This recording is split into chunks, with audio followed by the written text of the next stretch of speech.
Matthew chapter 14. At that time, Herod the Tetrarch heard at the reports about Jesus, and he said to his attendants, "This is John the Baptist. He has risen from the dead. That is why miraculous powers are at work in him." Now Herod had arrested John and bound him and put him in prison because of Herodias, his brother Philip's wife. For John had been saying to him, "It is not lawful for you to have her." Herod wanted to kill John, but he was afraid of the people because they considered John a prophet.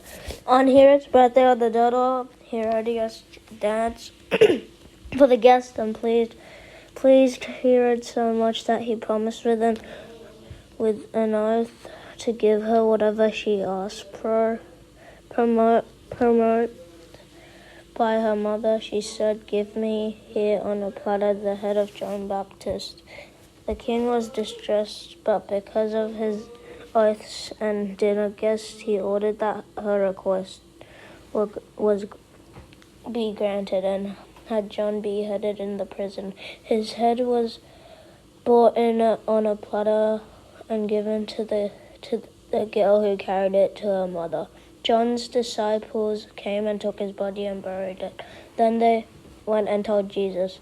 When Jesus heard that what happened, he withdrew by boat privately to a solitary place. Hearing of this, the crowds followed him on foot from the towns. When Jesus landed saw a large crowd, he had compassion on them and healed their sick. As evening approached, the disciples came to him and said, "This is a remote place and it's already getting late. Send the crowds away so they can go to the villages and buy themselves some food." Jesus replied, "They do not need to go away. You give them something to eat."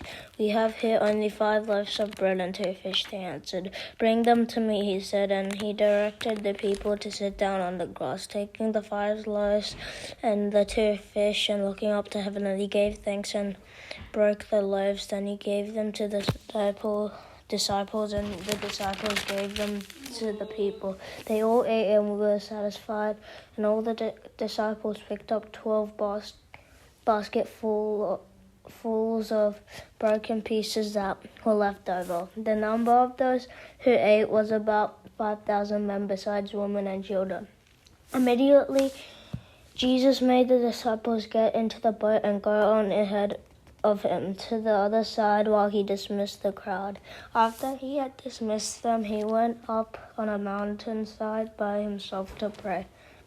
Later that night, he was there alone, and the boat was already considerable distance from the land, buffeted by the waves because the wind was against it. Shortly before dawn, Jesus went out to them walking on the lake. When the disciples saw him walking on the lake, they were terrified. "It's a ghost," they said, and cried out in fear. But Jesus immediately said to them, "Take courage, it is I, don't be afraid." "Lord, if it's you," Peter replied, "tell me to come to you in the water." "Come," he said. Then Peter got down out of the boat, walked on the water, and came toward Jesus. But when he saw the wind, he was afraid and beginning to sink, cried out, "Lord, save me."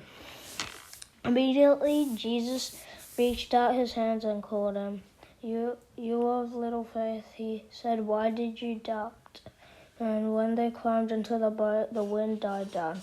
Then those who were in the boat worshipped him, saying, "Truly you are the Son of God." When they had crossed over, they landed on Gennesaret.